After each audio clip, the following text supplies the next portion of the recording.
Et si les super-héros n'étaient pas que des personnages de fiction? Et s'ils étaient, en réalité, les nouveaux dieux d'une mythologie moderne? Aujourd'hui, on ne prie plus Zeus ni Odin. On porte des t-shirts à l'effigie d'Iron Man, on débat des choix moraux de Batman, on attend le prochain film Marvel comme une messe. Pourquoi ces figures nous obsèdent-elles autant? Ce qui rend cette fascination encore plus étrange, c'est que les super-héros nous ressemblent. Et en même temps, ils nous dépassent. Ils souffrent, doutent, tombent, aiment. Mais ils volent aussi, guérissent, sauvent des mondes. Ils sont imparfaits comme nous, mais puissants comme les dieux d'autrefois. Cette vidéo va plonger dans cette étrange ressemblance entre les super-héros et les divinités antiques. Pourquoi avons-nous besoin de héros? Que disent-ils de nous, de nos valeurs, de nos peurs? Et si, derrière chaque costume en spandex, se cachait un mythe que l'humanité raconte depuis des millénaires, avec un nouveau visage? Dans toutes les civilisations, les dieux n'étaient pas seulement vénérés, ils étaient des personnages complexes, puissants mais imparfaits. Zeus trompe, Poséidon se venge, Thor s'emporte. Ces récits mythologiques servaient à expliquer l'inexplicable, mais aussi à transmettre des valeurs, des peurs et des leçons morales. Chaque dieu incarnait une force de la nature, une émotion humaine ou un idéal à atteindre ou à craindre. Le parallèle avec nos super-héros devient évident. Comme les dieux, ils ont des pouvoirs démesurés, vivent dans des lieux inaccessibles, Asgard, la Batcave, la Tour Stark, et règlent des conflits au-delà des capacités humaines. Ils ne sont pas parfaits, et c'est précisément cette imperfection qui les rend fascinants. Tout comme les dieux, ils sont souvent en conflit avec eux-mêmes, leur père ou même l'humanité qu'ils protègent. Mais il y a une autre ressemblance plus subtile, le besoin collectif de raconter ces histoires. Dans l'Antiquité, les mythes se transmettaient oralement ou par l'art. Aujourd'hui, les super-héros envahissent nos écrans, nos jeux vidéo, nos jouets. Le médium a changé, pas le besoin. Les super-héros ne sont pas nés par hasard. Leur apparition coïncide avec les grands bouleversements du XXe siècle. Guerre mondiale, crise économique, montée des idéologies. Superman, en 1938, surgit dans un monde en quête de stabilité, d'espoir et de justice. Comme les dieux antiques, il vient d'un autre monde, possède une force surhumaine et défend des valeurs universelles. À travers les décennies, les super-héros évoluent avec les sociétés. Captain America incarne le patriotisme américain durant la guerre, tandis que les X-Men symbolisent la lutte contre la discrimination. Ils sont des réponses fictives à des problèmes bien réels. Leurs histoires deviennent des miroirs de nos angoisses, de nos rêves et de nos combats. Mais ce qui les rend mythologiques, ce n'est pas juste leur contexte historique, c'est leur fonction.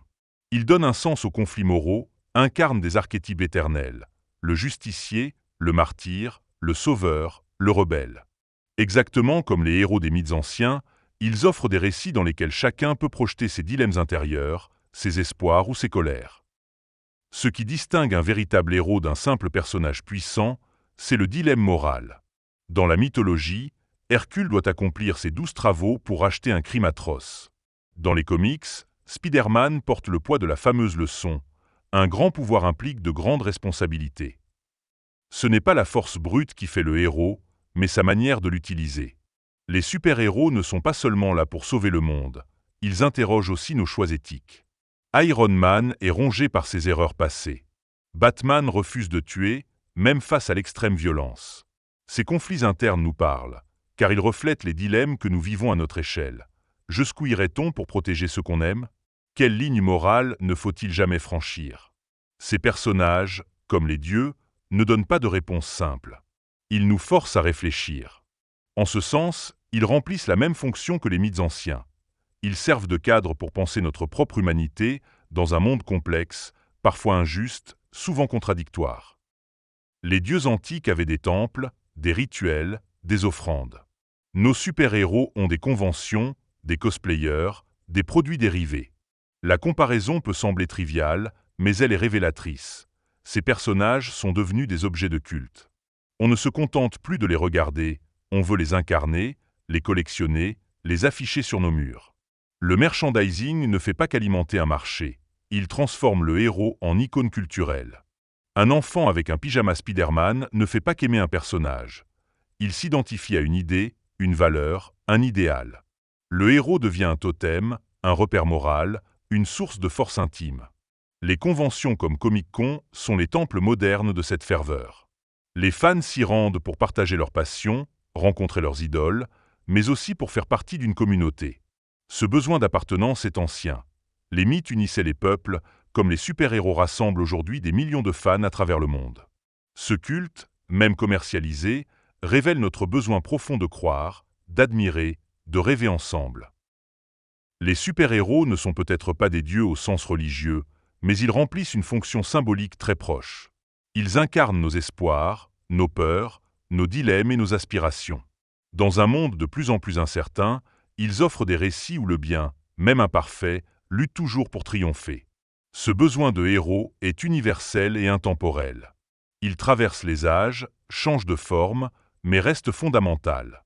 Aujourd'hui, nos temples sont les cinémas, nos prêtres sont les scénaristes, et nos mythes s'écrivent en cases ou en images numériques. Cela peut sembler banal. Et pourtant, cela dit tout de nous. Alors, que vous soyez fan de Batman, de Wonder Woman ou de Black Panther, rappelez-vous, ces histoires modernes ne sont pas anodines. Elles nous connectent à quelque chose de plus grand, de plus ancien, et peut-être de plus divin. Si cette vidéo vous a plu, abonnez-vous pour ne pas manquer les prochaines explorations culturelles et laissez un like pour soutenir la chaîne.